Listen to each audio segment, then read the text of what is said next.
all of you who've signed. Oh, thank you very much. Got it.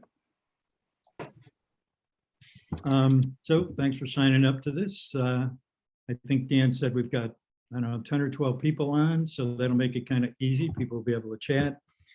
The slides that we're using today are just, there's a few little tweaks that I made last night to a couple of these slides, nothing significant. And so we'll just walk through them. I'm only going to stop for a second at some of the slides. If people have questions about them, just speak up. If you don't, we'll just move on to the next one. So I'm only going to talk about the ones where it makes sense for me to talk about. You all have seen them and know what's in them. So, and then we can stop at different points and have a little dialogue, and we'll see how this goes. So, all right, why is this not working?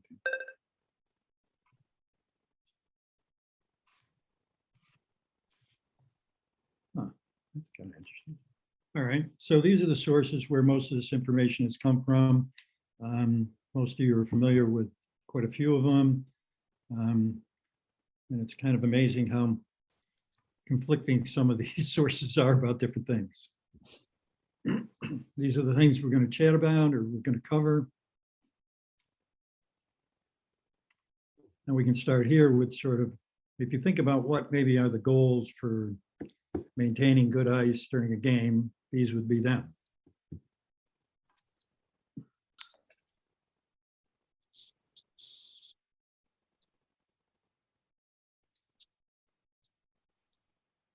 So these are the items that the WCF recommends that people monitor.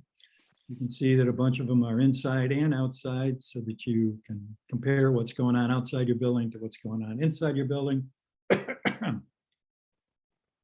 Different people collect or use certain ones of these. I don't think there's a lot of people that do all of them, including an ice pad temperature and an ice surface temperature. A lot of people will have a probe in the ice, probably not an ice surface temperature.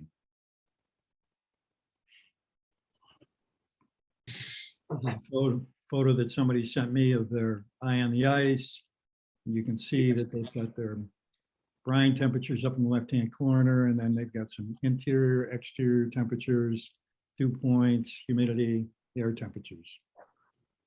Pretty much covers everything you need to cover. Most people have a mix of hand recording and monitoring, and these are some of the recording types of equipment that you can get. Axis is a Canadian product that is marketed today that will monitor and record a number of different things. It's specifically designed for curling clubs. It also has a tool that lets you actually make changes to different systems, your compressors, your air temperature, and your dehumidification.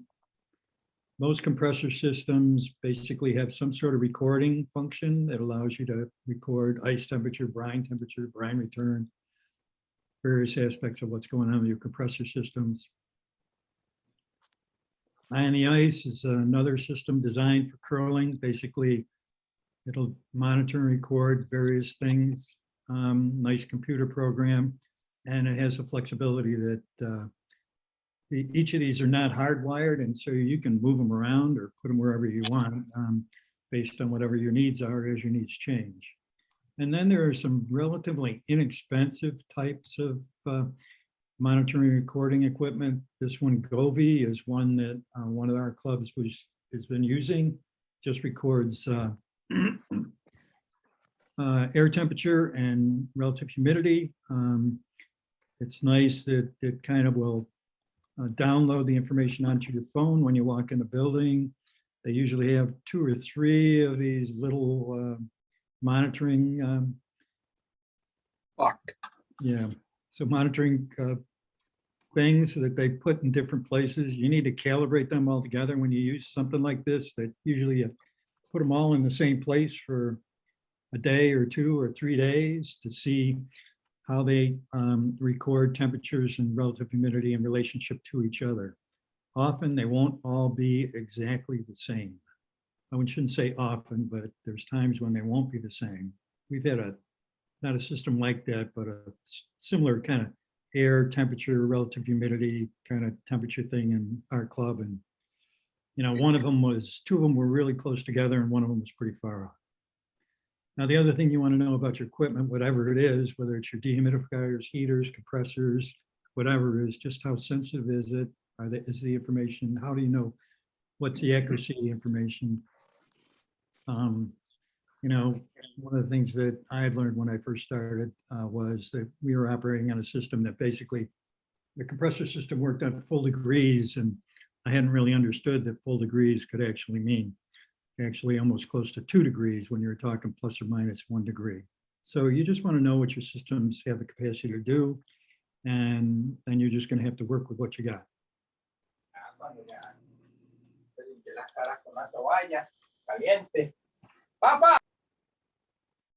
Okay, so in the ideal world, every ice shed would be sealed and insulated. Most are not, and most are not fully insulated.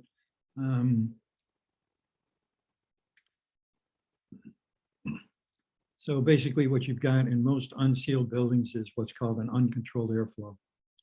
And basically that creates problems for people in those buildings. Sealed buildings, if they're not done right, will have similar problems, okay? But in an unsealed building, this is one of the main problems, that you really can't control your airflow in or out or within the building.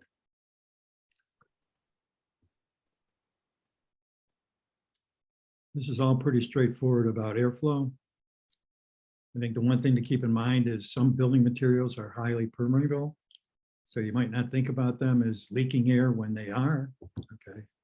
Most of the leaks most people have in buildings are basically, you know, really have to do with sealing certain areas around doors, around windows, things like that. The other thing you have to know is that in order to move air, it requires a force. It just doesn't move on its own. So it's either a preference differential due to temperatures or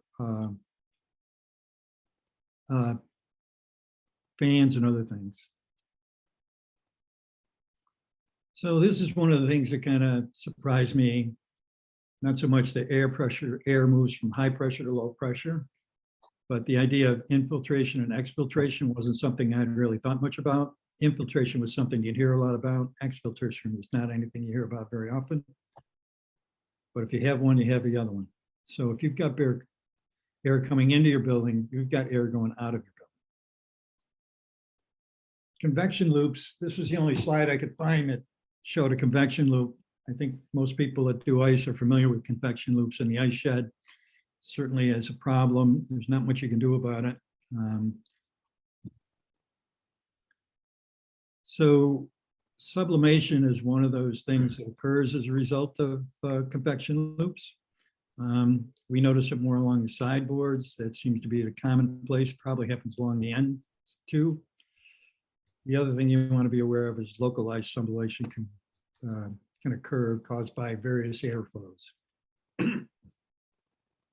One way you can have a sense of what's going on in your building is when after you flood, if you are patient enough to sit down and see how your flood freezes, you'll notice that it won't freeze evenly. If it's not freezing evenly everywhere around, you'll start to get a sense of where your warm spots are. And those warm spots actually could be caused by airflow. So all the problems that we have with our buildings, these are some recommendations that WCF has to get around those. Most buildings don't have any ability to make many changes to any of this, but if you're thinking about making changes or building a new building at some point in time, these are things to keep in mind.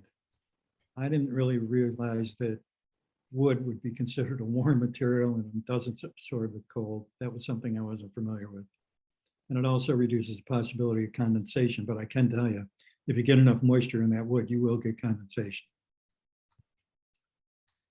So these are some parameter ranges, and I've grabbed these from a number of different sources. And so air temperature, you can find air temperatures anywhere from 35 to 50 degrees, depending on what source you're looking at. Same thing with relative humidity. The OCA recommends like 60 to 70%. I think WCF was talking about down at 50. Ice surface temperatures vary too. And then this dew point temperature came from World Curling Federation, although I've seen some other ones that are lower than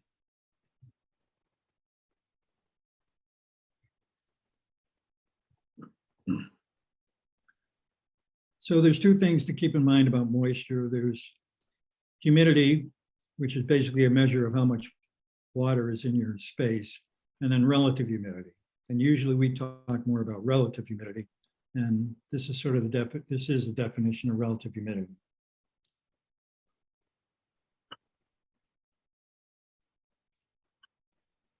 Variables that affect air temperature. These are all pretty straightforward.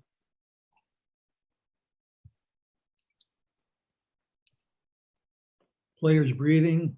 This was something I kind of came across in August. And it kind of surprised me as to just when I started to think about two sweepers going down the ice, both of them with their heads pointed down towards the ground, you know, inhaling, exhaling, you know, 30 breaths per minute, 50 breaths per minute, all of it going directly right down onto the ice as they're moving along. It just gives you a perspective of how much an effect basically players can have on the environment as they're sweeping. Relative humidity, too low result in sublimation. High humidity may result in frost on the ice. So these are the various things where we think moisture comes from. One is from sublimation. The ice turns from a solid to a vapor, and that vapor hangs in the air. Then you've got condensation. The vapor turns to liquid when warm air hits a cooler surface. Players breathing, I mean, they're inhaling air that's maybe got 50% moisture, and they're exhaling it at probably on the plus side of 95%. And then there's perspiration. Ice surface temperature, trying to avoid frost, trying to keep it from players slipping or falling. And then depending on whether it's too cold or too warm, on either end of that ideal temperature, you're going to see stones either slow down, basically slow down.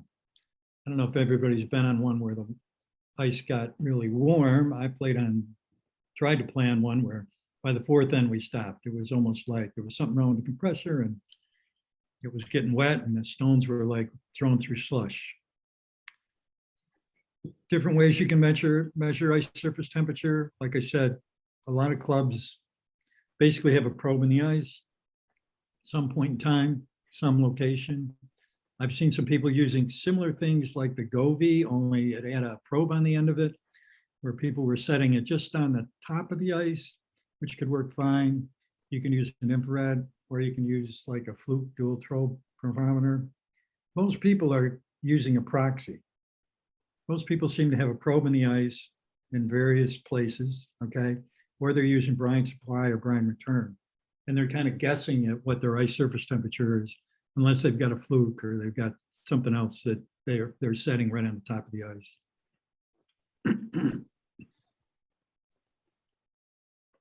So what's important about this is it all relates to dew point.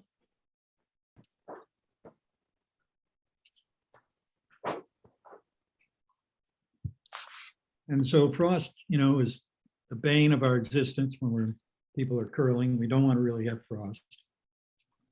At the same time, we don't want the ice evaporating if your dew point is lower than your ice surface temperature.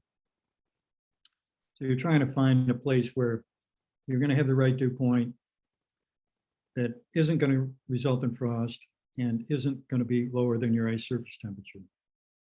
So basically, dew point is a function of your air temperature and relative humidity in a space. This is one that I've got on my phone. It's really handy to have. It's pretty simple. And this one, you can actually change what the variables are. You can move a variable to a dew point, and either relative humidity will go down to the bottom or temperature will. And then if you want, you can kind of play around with it a little bit, the caution about when you're kind of playing with it to see when you make changes is anytime you change your air temperature, it changes your relative humidity. But it doesn't change that as a dew point function here. It won't. Okay, so in other words, if you change that temperature from 40 to 45, your relative humidity is going to change in your building. So that 59.4 will not be the right relative humidity, and it's basically guesswork at that point. But if you're in a club, you put in their air temperature and you put in their relativity, it'll tell you, you'll know what their dew point is. So this is just a dew point chart. All these temperatures are basically in relationship to an ice surface temperature of 24 degrees. And you can see like that 14.9, that's going to be below your ice temperature. You're going to be sublimating. Your ice is going to be evaporating at that. 29.9, you're starting to get up where you really might have a problem with frost. Now, I know one person that they keep their ice up closer to 30, 31. They'd like to have it at 28, 29, but they don't get too worried about it as it gets up to 31. They don't seem to have a problem, but I think in general, the idea is to be 28, 29 is probably a good place to be. And so you can see how the humidity and the air temperature, as it changes, you can see how the dew point changes. Managing moisture. So you've got two options: prevent it from happening and how to remove it. Preventing, pretty straightforward.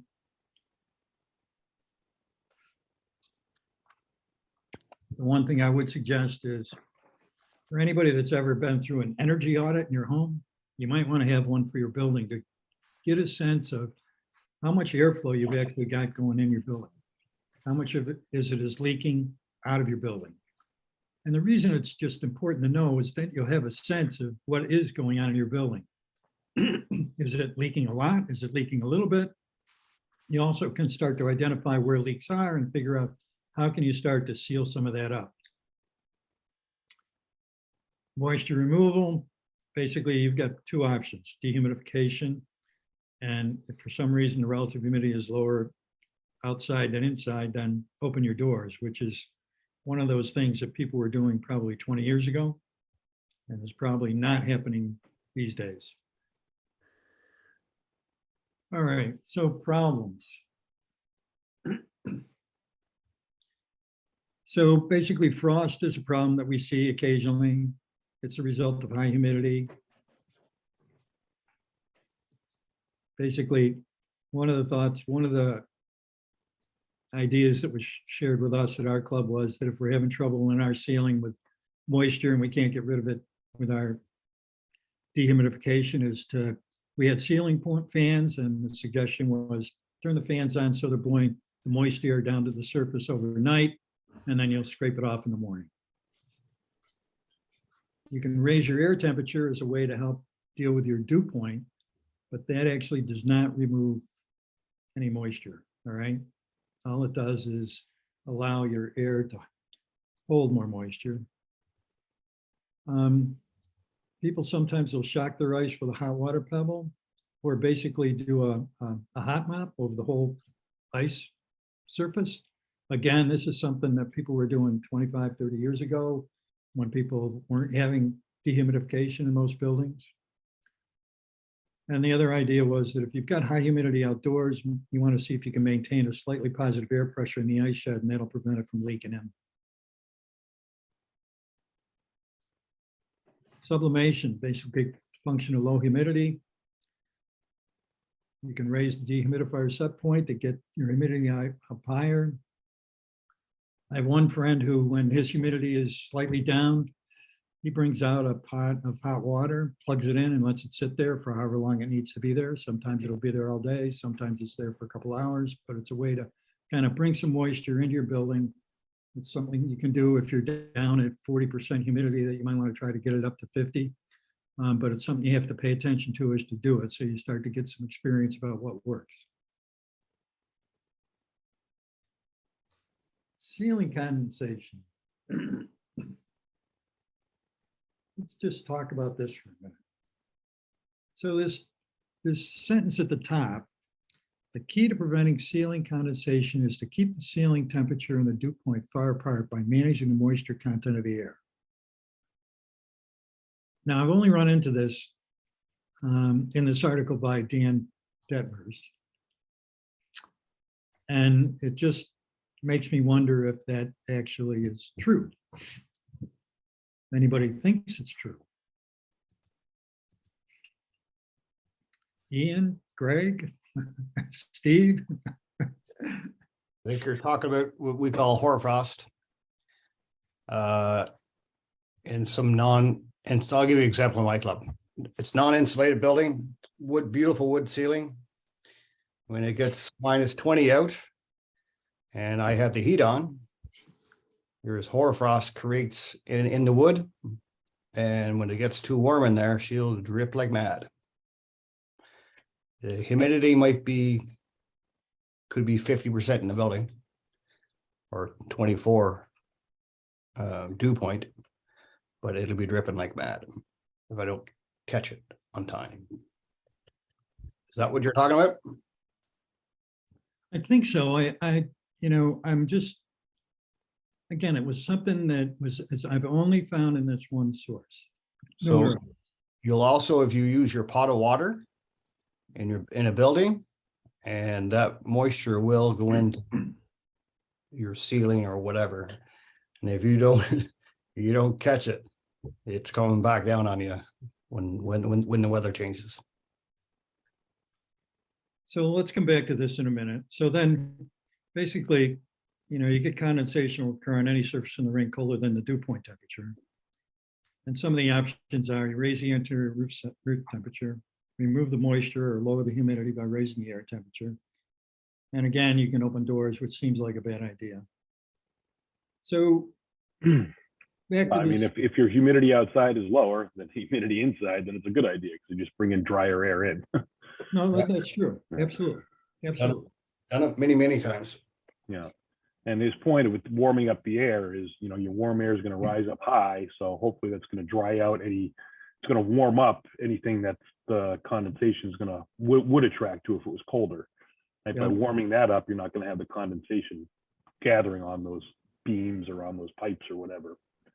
So if you warm the air up at the roof area, then yeah, you're going to prevent that condensation that's going to give you drips.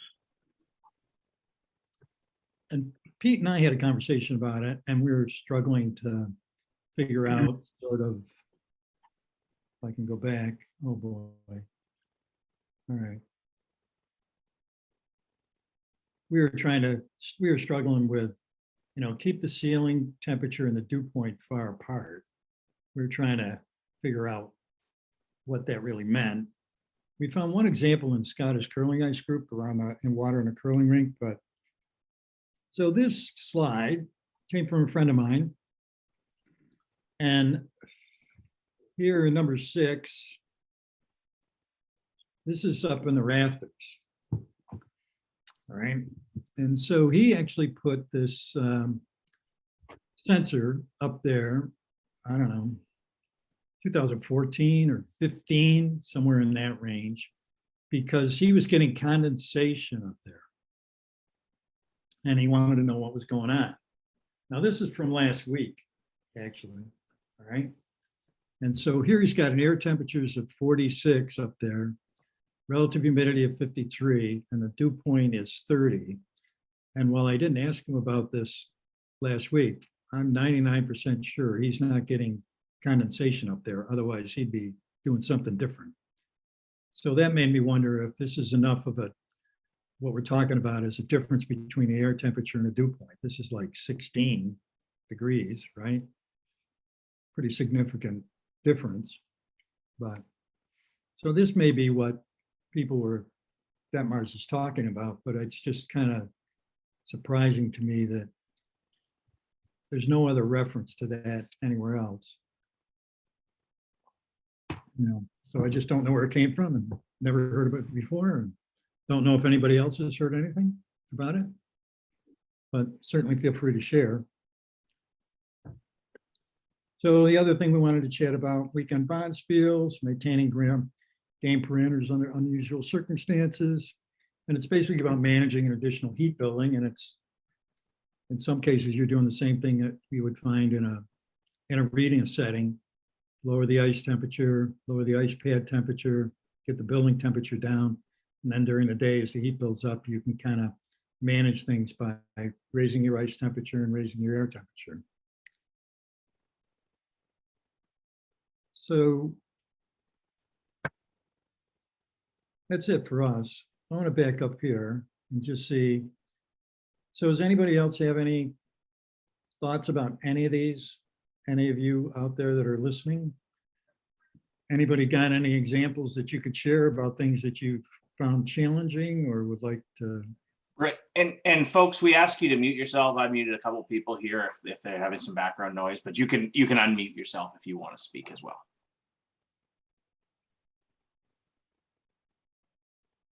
Hi, this is Vaughn Keller from Buffalo Curling Club.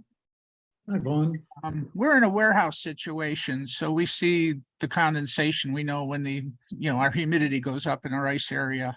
But we have done a lot of sealing of where the walls meet the roof over the summer. It seems to have controlled our humidity quite a bit, just like we talked about earlier with the air infiltration. So we haven't noticed it as much this year as we have other years. And so you basically did you have a way to sense where those leaks were? How did you go about assessing it? We've got some monitors that we keep about 5 feet off the ground, center columns and that are around our ice area. So we're monitoring more our humidity at that area of the ice where the people's nose are. But that's how we're monitoring it, and we're tracking it every day, what our humidity and temperatures inside and outside do. And how did you identify that the leaks were at where your walls were meeting the ceiling? Some of them we could physically see.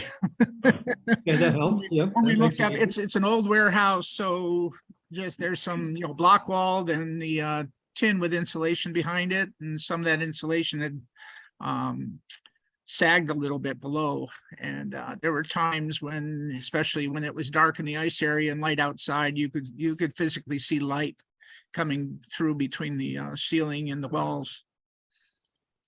That's a good method. The other method is in the evening time when it's dark outside and it's light inside. If you take a walk around your building, you can start to see the same thing. Yep. It kind of surprised me that in our club that all of a sudden I could see light coming out of the building in different places. It's not big, but you could just start to notice. So it is a visual way to see. And then the other way you can do it is if you can get one of the they're kind of like smoke sticks. They're what people use when they're trying to look at airflow. That's another way to get them. I don't know where you get them. I imagine you can get them from Granger or some supply company that works with contractors.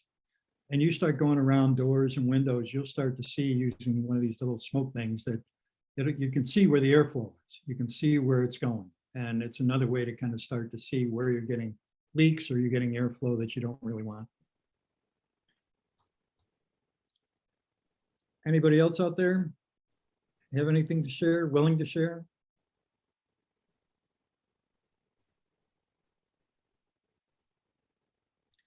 So Steve, could you talk a little bit about your experience when you didn't have dehumidifiers? Yes.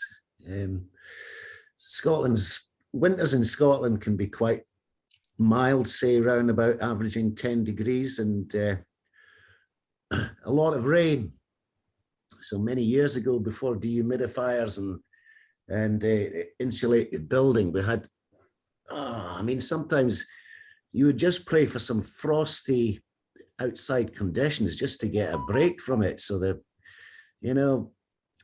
the heaters up really just to keep the ceiling dry, because it doesn't make any difference, because it'll keep the ceiling dry, definitely, but it wouldn't remove any of the moisture, as it says in here, because that's now contained in the air, and because you've got ice in the building, then all of that moisture will condense back out on the ice. So quite a few other things we used to try was we maybe shut the heaters off at night and just let the humidity get maybe up to about 100%. overnight, then let the ice absorb all the moisture, and then in the next day, and it would be a lot of hot pebbling and cutting 3 or 4 times before you could get the first game on. So I mean, the amount of equipment that's available now to curling ice technicians it's night and day, and it's certainly, it gives you maybe the ice maker a few more years to do the job, you know. I mean, I've packed in last April when I turned 60. I mean, the early years of fighting high humidity certainly doesn't do you any good at all. Trying to get this done. All you're trying to do is to get the stones to move from one end of the ice to the other between the hog lines around about 15 seconds. But, you know, sometimes without dehumidifiers and in the weather conditions that I've described, it's well nigh on impossible, you know. I don't know what other clubs that you guys have across there. I don't know if everybody has dehumidifiers now or anything like that, but certainly as far as I'm concerned, you can't really make curling ice to the specification required without them. Definitely not. I bought secondhand one from Gogar Park Curling Club in Edinburgh, Scott Henderson, some of you might know Scotty, and installed that into our old building, and it was night and day. It was like I'm on holiday, but I'm still doing the job, but I don't have to do all this hot water pebble cutting, and I don't need to have the heaters up, and it's just, oh, what a difference. So anybody who doesn't have dehumidifiers that have curling clubs and your winter conditions are mild and wet, then, I mean, you got to get a dehumidifier put in just to save the ice technician's life, basically. You know, I mean, you can only so many hours you can do. There's only so many miles you can walk, and as you get older, it doesn't get any easier. So Ian, do you think if you get into some small towns in Ontario that there could be rinks that don't have heaters or don't have dehumidifiers? There is some, but most have dehumidifiers now. As Steve says, most did not have them, and we were stupid enough to do everything we could to make the ice as good as we could. Yep. Well, ice making is totally different now than it was 30 years ago. We actually, without doubt. Yep. we got a little more respect now than we did 30 years ago. And 30 years ago, we just get out there and do that, boy. And now it's, oh, you're an ice maker. Oh, that's cool. So there's quite a big difference even in the mindset of making ice. And I used to do is the fans worked well. Blowing it on the ice, you're not going to keep your ice level, but you'll keep the humidity out. And Never win. Your ice surface as a dehumidifier. Mhm. Yep. Greg, what do you think in the GNCC or Eastern US? I'm trying to Well, think. what, having dehumidifier? You gotta have one. I think, I mean, I don't think I've been to a club where there was no heaters or no heat dehumidifiers.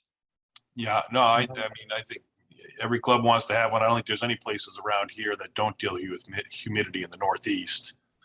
It's not like being up in Alaska or Northern Canada where you have just dry air where you're fighting the low humidity. So, you know, clubs should have them, should have the right kind, you know, consult an expert, have a HVAC person come in and talk with them, you know, about what the good setup is for you. Things to keep in mind is you probably want to stick with a desiccant dehumidifier, not a mechanical dehumidifier. Mechanical dehumidifiers don't operate well below 50 degrees, so it won't be as efficient. A desiccant will operate down to lower temperatures, so that'll work better for you. And then the other thing you want to make sure is before we talked about having a positive airflow or positive air pressure inside your ice shed.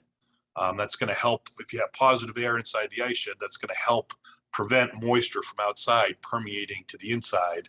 So you want to make sure when you hook up those dehumidifiers that you're pulling air from an outside source, then drying it out and pushing it into your air shed.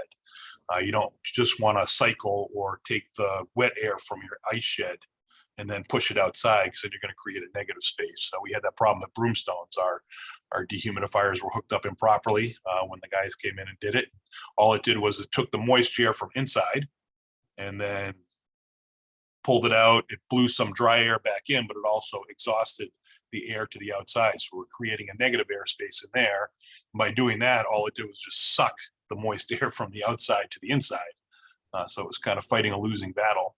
So make sure it's put together properly and creating a positive air pressure space for you.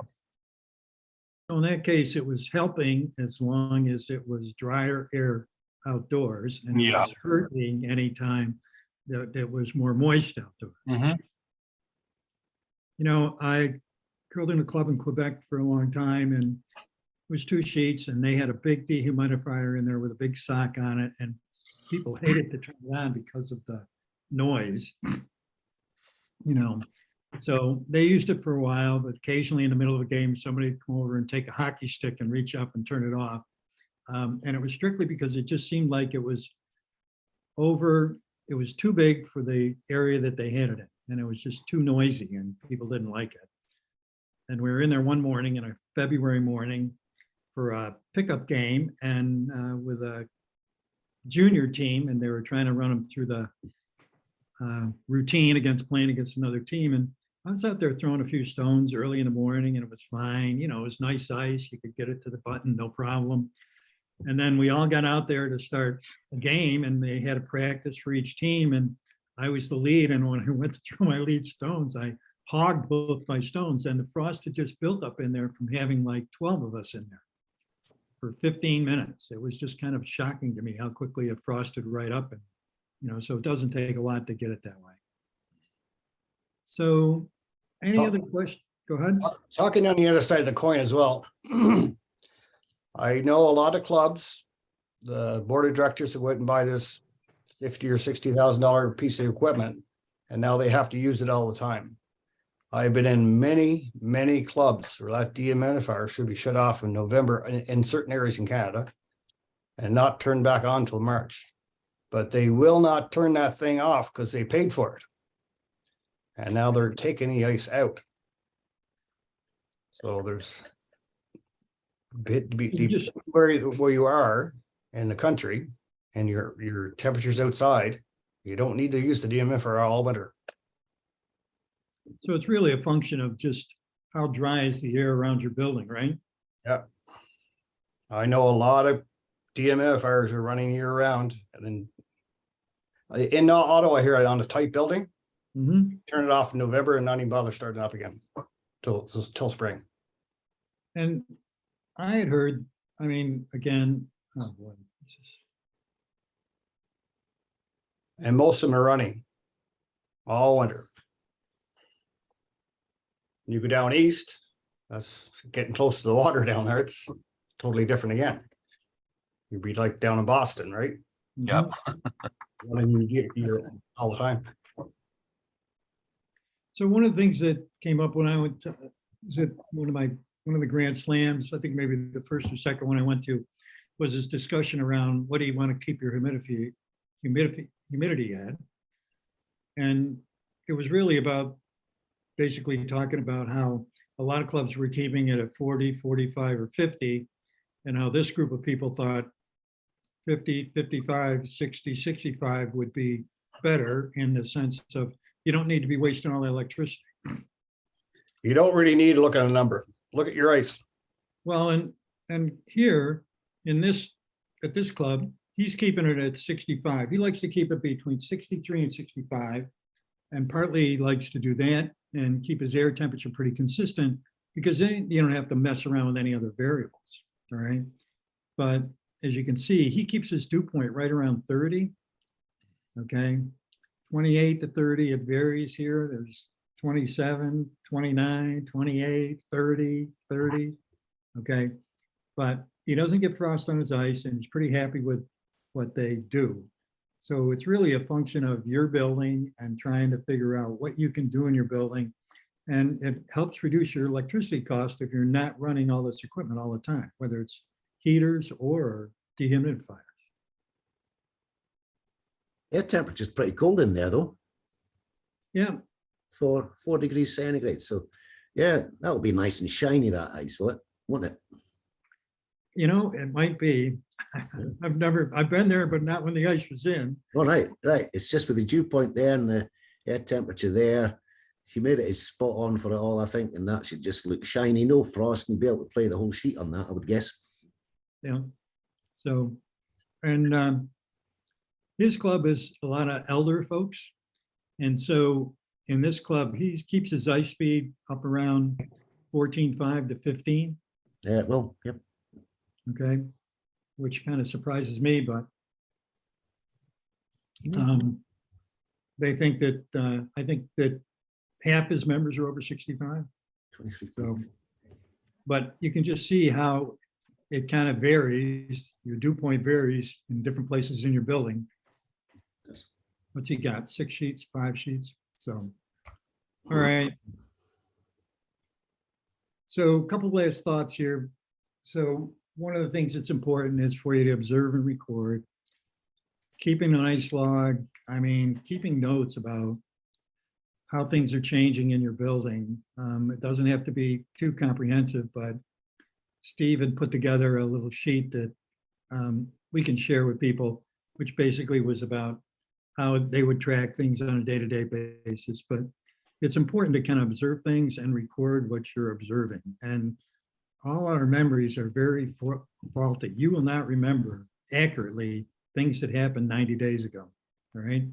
It just doesn't work that way. Our memories don't, unless you're really good at it and you've got a way to keep track of when the time was. Most people don't remember things accurately. So keep an ice log. It doesn't have to be very long, but it'll save you a lot in the long run. And the other things here, just sort of assess the situation, develop a plan. I mean, you know, what's the weather going to be today? How many curlers are going to be in your building? What else is going on? You want to be cognizant of different things as you're thinking about what you need to do in your building during the day. Use the resources available to you. I don't think people do that. Or, I mean, you don't be afraid to give us a call, any of us a call, or contact any of us or other people that you know that are knowledgeable about ice. I mean, that's why you kind of meet people and get to know people, and you want to take advantage of the resources that might be available to you. So, and the two last points, work gradually, improve the situation over time. You can really create problems for yourself by trying to fix something really quickly, and, you know, be willing to experiment. And again, if you're experimenting, you want to observe and record, okay? Otherwise, it's going to be a problem. You're not going to really remember what you did, how you did it. You remember why you did it, okay? But it's much better to have notes and keep track of whatever you've been doing. So, any questions that people have? I'm going to stop sharing here.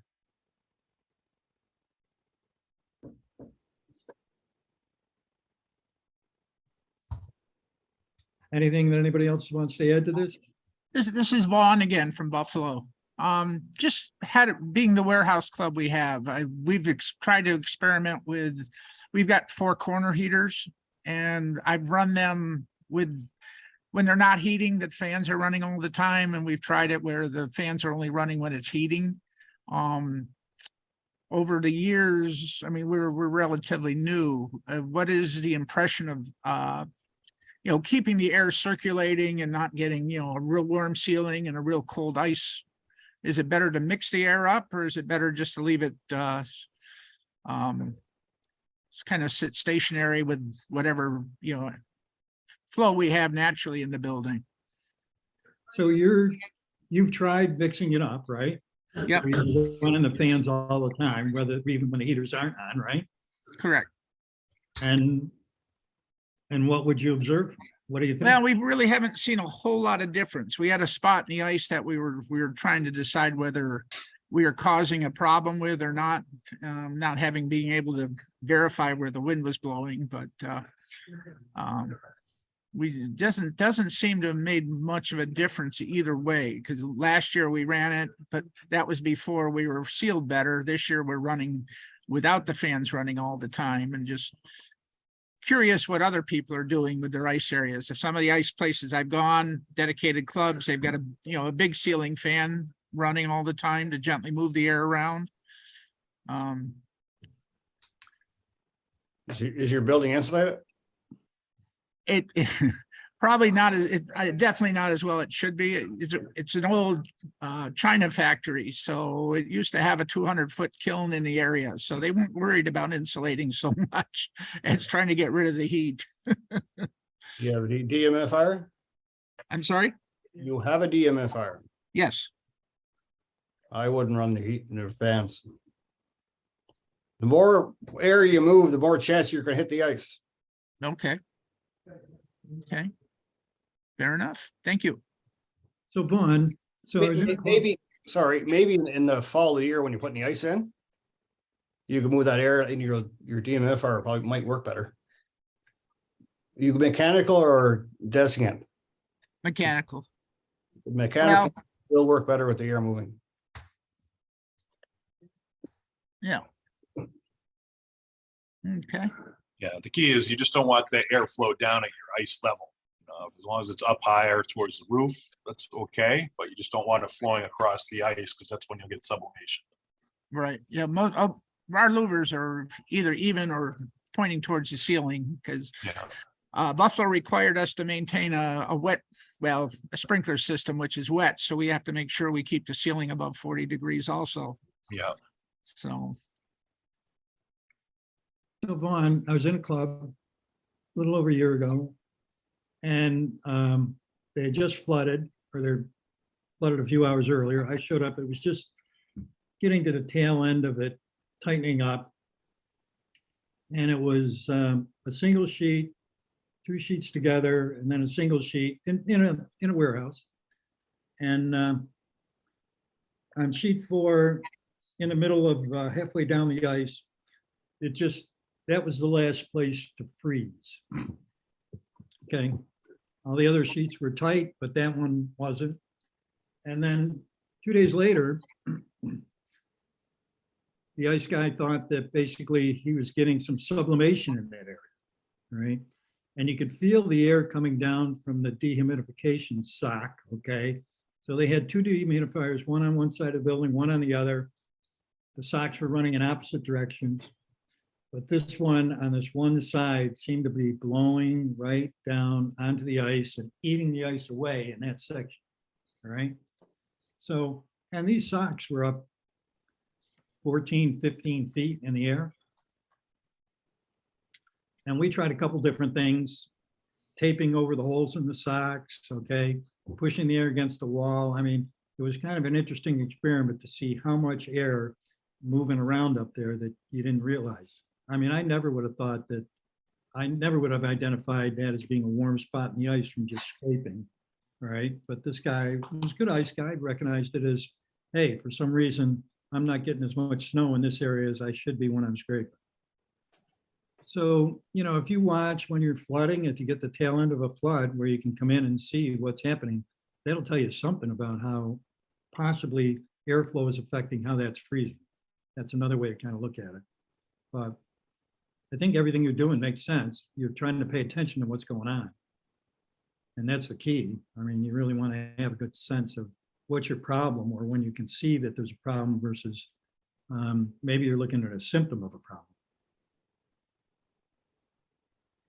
Yep. No, as I said, we're trying to make the ice better all the time. So we're always looking what else we can do without going backwards. That's for sure. That's a good thing, Ben. We're all doing. Yeah, everybody's trying that, okay? I mean, I think that makes a lot of sense, and it's good that you guys are working it. I mean, that's how you make progress. It's a little bit at a time. There's no big steps. Yep. No miracles that any of us have run into anyways. Okay. No, and this is great. This forum, I think, is going to help, more and more people hear about it. It's going to help a lot. Any other questions or anything anybody wants to share?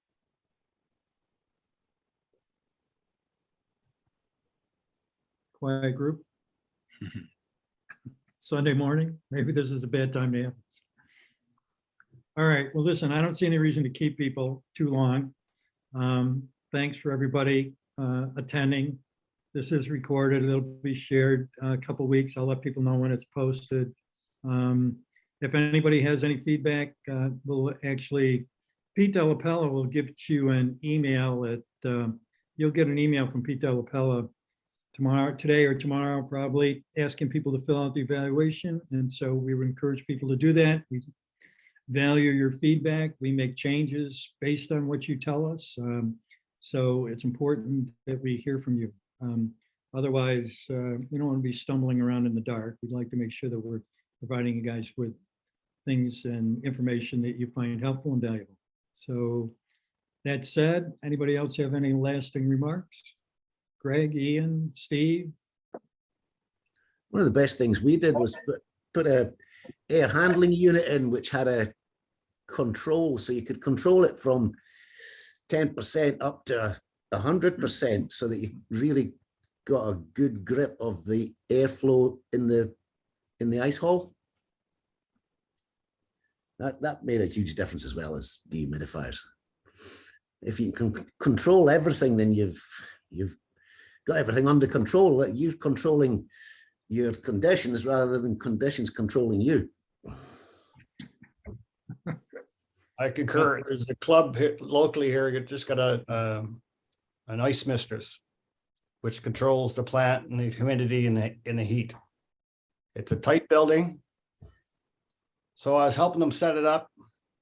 And so their first men's night, their big night, I said, let me run your compressors for you. And so I did. And the ice was really good. So I let them go do their thing. The next morning, I get a phone call from the ice guy. He goes, I played this morning and the ice was terrible. So I said, he goes, what did you do? I said, I don't know if I did anything. I said, I think it's something that you done. He goes, I did everything the same as yesterday. I said, well, I tell you what, let's do a process of elimination. He said, okay, we know what the ice temperature is. We know what the humidity is. And we know what the air temperature is. And we know they're all accurate. We're bang on. He goes, yeah. I said, what's left? He goes, I don't know. I said, rocks and water. I said, your rocks were fine last night. Yeah. Did you change them? No. What's wrong with your water? Nothing wrong with the water. I said, something's changed with your water. The water heater went. They put some town water in with the water. Pebble lasted an end.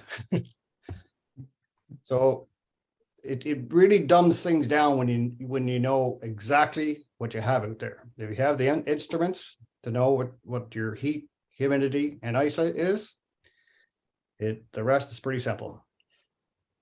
So one last thought about this is that it's really helpful to talk through problems with other people, other ice people. So, and it's nice if you've got somebody that's a little skeptical on the other end of your phone, okay, who can help walk through things and make you think. We all kind of think within our heads, we talk to ourselves, okay, but often we kind of decide what we think is true, and maybe somebody else might have a different viewpoint. And so, and part of chatting about this stuff with other people helps you kind of avoid trying to fix symptoms versus identifying problems, okay? And it's kind of a logic process, but it's really helpful to do it with another person, okay? Whether it's a nice guy or just somebody that's very thoughtful, they can help you kind of start to figure these things out. I use Pete Delapella occasionally because he's a skeptic and I'm a skeptic. And so when we're chatting or he's chatting, we're both questioning each other, but it's really helpful to do things and walk through things in a logical progression. It's problem solving, okay? And it's not usually quick. It's not something you do instantaneously. It's something that takes a few minutes. And if it takes a few minutes, you're more likely to come up with the right answer. So, all right. Well, actually, if I could chime in really quick, this is Merrick from Schenectady. So we're a 4-sheet club. We have a heat duct going down between sheets 2 and 3, so down the center, blowing outward. Recently, I've been adding more temperature sensors, and I noticed that on the wall side, our temperature at 6 feet is about 3.5 degrees warmer than in the center. And I'm wondering if that's should be a concern or not. So in Petersham, I think they had a similar phenomenon going on. So and let me see if I understand what you're saying. So you're saying it's 6 feet in the center of the ice. It's colder than 6 feet on one of the walls. Correct, on both walls, yep, and it's pretty consistent, the temperature difference. So, obviously it's because the heat is blowing out towards the walls. But we don't have any other source of air movement. We don't have any fans or anything like that. No, but you have kind of that convection loop occurring. Yeah, So when I had heard this, I was a bit talking to somebody at Peterson about it. It kind of surprised me, all right? But, and I'm not sure I've thought this out clearly, but my conclusion was that convection was or you get those convection loops. So you got air coming down the side walls, right? From the ceiling, and that would be warm air. It comes down, hits the ice, runs across the ice to the center of the building, and then starts heading back up. So as the air goes across the ice, it's picking up that cold temperature from the ice, right? And so as it heads back up in the center of the building, it would seem to me logical that that air temperature reading in the center of the building would be colder than that on the walls. Is it affecting the ice?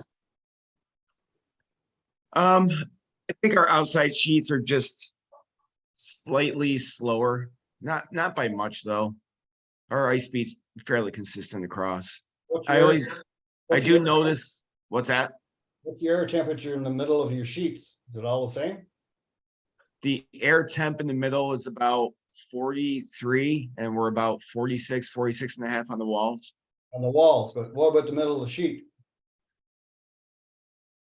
The middle sheet's about 43 degrees. No, the middle of sheet 4. Oh, I don't know. I want to get more sensors and try and get a better profile across our sheets. We don't have that right now. Probably not hurting you. And As long as it's not causing adverse conditions on your ice, it's probably not too much to worry about. Yeah. It is, maybe you could find a better way to diffuse the air out of that central heating duct instead of having it blow straight out. Maybe put a couple of angle ducts in there so it's blowing in various directions and distributing a little more evenly across the ice shed. Yeah, there's about 10 ducts, 10 outputs along the way.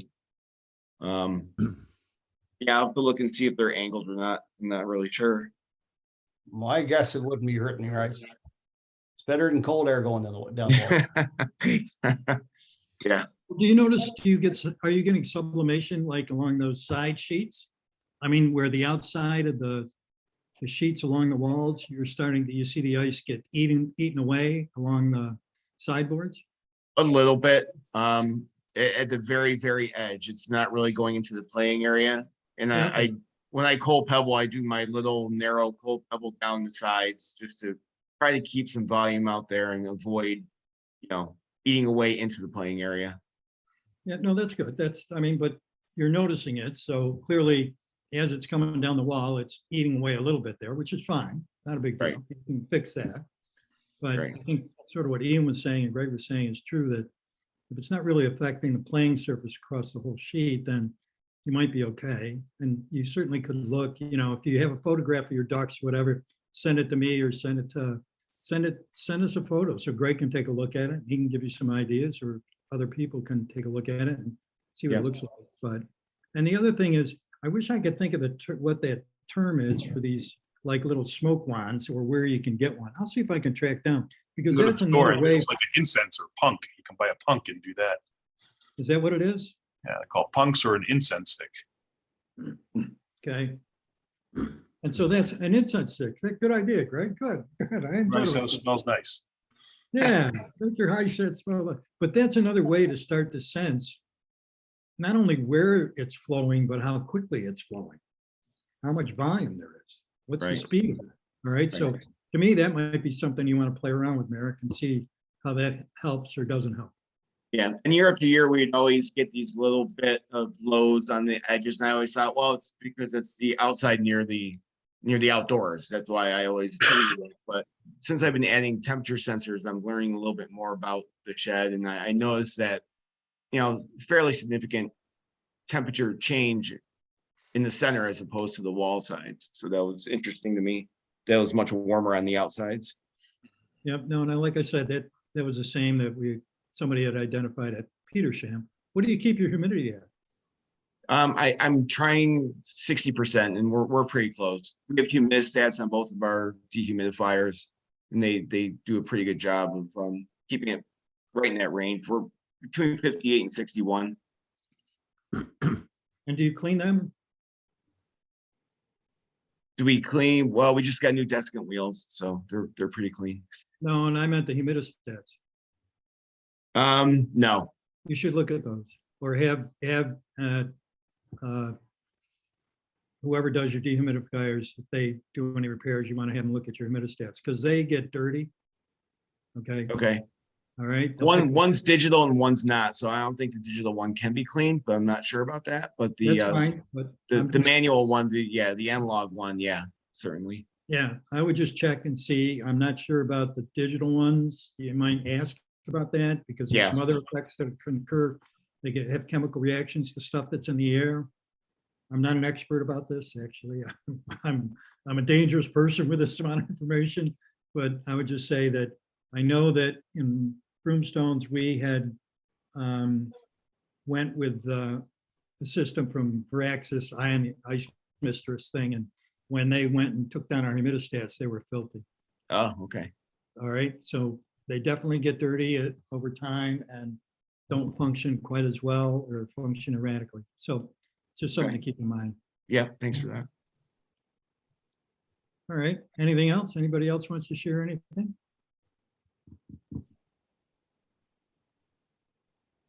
All right. So I would say we're done for today. And then we'll see if we can put together something later in the year, depending on what we've got for time and how we do this. But thanks very much for signing in, and please fill out the evaluation that you're going to get from Pete Dellapella. So check your spam in case you don't get one in the next couple of days. Thanks for everybody participating, and hope you have a nice Sunday. Thank you, Rob.